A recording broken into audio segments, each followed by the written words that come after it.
The Baltimore Ravens are about to make a decision at wide receiver that could either launch them straight to the Super Bowl or haunt this fanbase for the next 3 years. And most fans have absolutely no idea who the real targets are. Before we dive in, smash that subscribe button right now if you want the fastest Raven updates. The Ravens receiver room is at a crossroads. Zay Flowers is locked in. He is productive, he is electric, and honestly, he has been doing it even when Lamar Jackson was not on the field. Think about that for a second. Lamar missed games last season, Cooper Rush was back there throwing the football, and Zay Flowers was still producing at a high level. That is not a fluke. That is a player who has genuinely leveled up his game.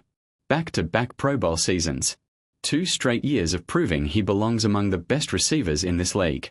His route running is sharper, he is finding soft spots in zone coverage better than ever, and his yards after catchability. Still insane. The man is special. But here is the honest truth that every Ravens fan already knows deep down. Zay Flowers cannot do it alone. Rashard Bateman has the talent, but staying healthy has been his biggest enemy.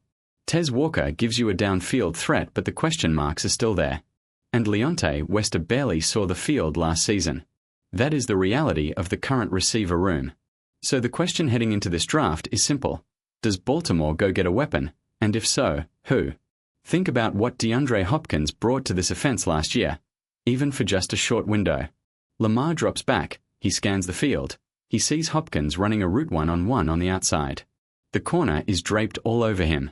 Does that stop Lamar from throwing it? Absolutely not. Because Hopkins goes up, high points that ball, and comes down with it. That kind of receiver changes everything for a quarterback like Lamar Jackson. That big body, that red zone presence, that jump ball specialist that makes defensive coordinators lose sleep at night. The Ravens need that. They have needed it for years. And now, with this draft loaded with wide receiver talent, there may never be a better time to finally get it done. Who is actually the best receiver coming out in this entire draft class? Drop your answer in the comments right now. Let's see if you agree with the experts. So let us talk about the top of the board first. The best wide receiver in this entire draft class, according to people who have spent months grinding tape, is Carnell Tate out of Ohio State. This kid can do everything. He runs the full route tree. He gets downfield and creates separation. He plays bigger than his 6'2" frame suggests. Carnell Tate is the total package, and he is going to be the first receiver off the board in this draft. The bad news for Ravens fans. There is almost zero chance he makes it to pick 14. The Cleveland Browns pick right before Baltimore, and Tate is an Ohio State product playing close to home. The math is not great. But here is where it gets really interesting, because if Tate is gone, a name that has been quietly sliding down draft boards could be sitting right there waiting. Denzel Boston out of Washington. 6'4", 212 pounds. And this is not just a big body taking up space on the field. This is a football player. Denzel Boston tracks the deep ball the way very few receivers in this draft can. He finds the ball before the cornerback does. He high points it. He absorbs contact and keeps moving forward. He does not get pushed out of bounds on 50-50 balls. He wins. Sound familiar?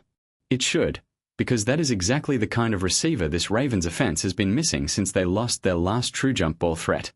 Most mock drafts have Boston going somewhere in the 18 to 20 range, which means if Baltimore trades back from 14, they could potentially get Boston and pick up extra ammunition to address other needs. The Ravens have 2 major offensive line concerns heading into the season, and offensive linemen have a steeper drop-off in talent after the first 2 rounds than receivers do. Trading back, grabbing Boston, and still coming away with offensive line help. That is the kind of draft day chess move that Eric DeCosta absolutely loves to make. One draft analyst has Boston ranked 17th overall on his personal big board. That is higher than where most people are projecting him to go, which means if Baltimore gets him anywhere in that range, it is a steal. But wait until you hear about the receivers available in the middle and later rounds, because this is where it gets really wild for Ravens fans. Let us say round 1 goes by and Baltimore uses it on the offensive line. Round 2 comes and goes and they grab an edge rusher or a tight end. Now you are sitting in round 3 and 4 wondering if you missed your shot at a receiver. You did not. Because this draft class is absolutely loaded with receiver talent on day 3, and there are names out there that most fans have never even heard of who could come in and immediately make an impact. Ted Hurst out of Georgia State. 6'4", 206 pounds. Runs a 4.42. Read that again. 6'4" and runs a 4.42. This is a player who could have transferred to a bigger program and chased the spotlight, but he stayed loyal and continued developing where he was. At the Senior Bowl, scouts got their first real extended look at Hurst against elite competition, and he delivered. His ability to break off routes at the stem, make defenders commit, and then disappear on them is something you just cannot teach. The knock on him is the level of competition he faced all season, but the Senior Bowl erased a lot of those concerns. High upside. Downfield specialist. Still getting better at the details of the position. That combination of size and speed at that price in round 3. Disaster for opposing secondaries. Then there is Dion Stribling.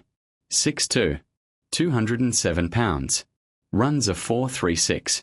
Another elite athlete who is projecting as a day 3 pick simply because there are so many receivers in this class. The athleticism is undeniable and the upside is massive. And then there is the name that might be the most exciting of all, Chris Brazzell out of Tennessee. 6'4". Nearly 200 pounds. Runs a 4.37. But here is the part that makes scouts go crazy. His 10-yard split is 1.52 seconds. That is the kind of short area quickness you usually see from slot receivers and smaller playmakers. On a 6'4" frame, that is almost unfair. 9 touchdowns. Over 1,000 receiving yards on just 62 catches. Do that math on the yards per catch average. That is a home run hitter. That is a guy who can take the top off a defense and make one-handed catches look routine. Brazzell might sneak into the second round if a team falls in love with his physical tools early, so Baltimore needs to have a plan if they want him.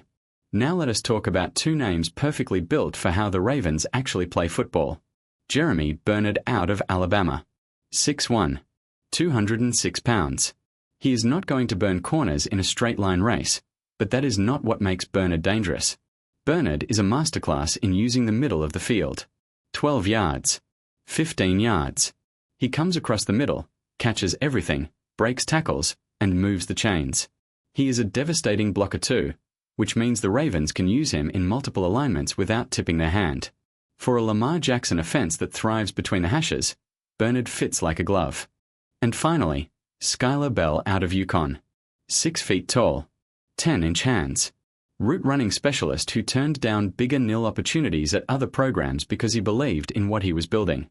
Ultra productive for UConn and someone who works all 3 levels of the field. The competition question exists, just like it does for Ted Hurst, but the physical skills and the production speak for themselves. Round 3 or 4 value with starting upside. Here is the common challenge of the day. Which one of these receivers do you want the Ravens to draft most? Carnell Tate, Denzel Boston, Chris Brazzell, or one of the day 3 steals? Drop the name below and let's debate it. The bottom line is this. The Ravens are going to add a wide receiver in this draft. It would be shocking if they walked out of draft weekend without one. The real conversation is about how many resources you invest when offensive line depth is also a massive priority. The strategy of trading back, grabbing extra picks, and still landing a receiver like Denzel Boston or Chris Brazzell in the process.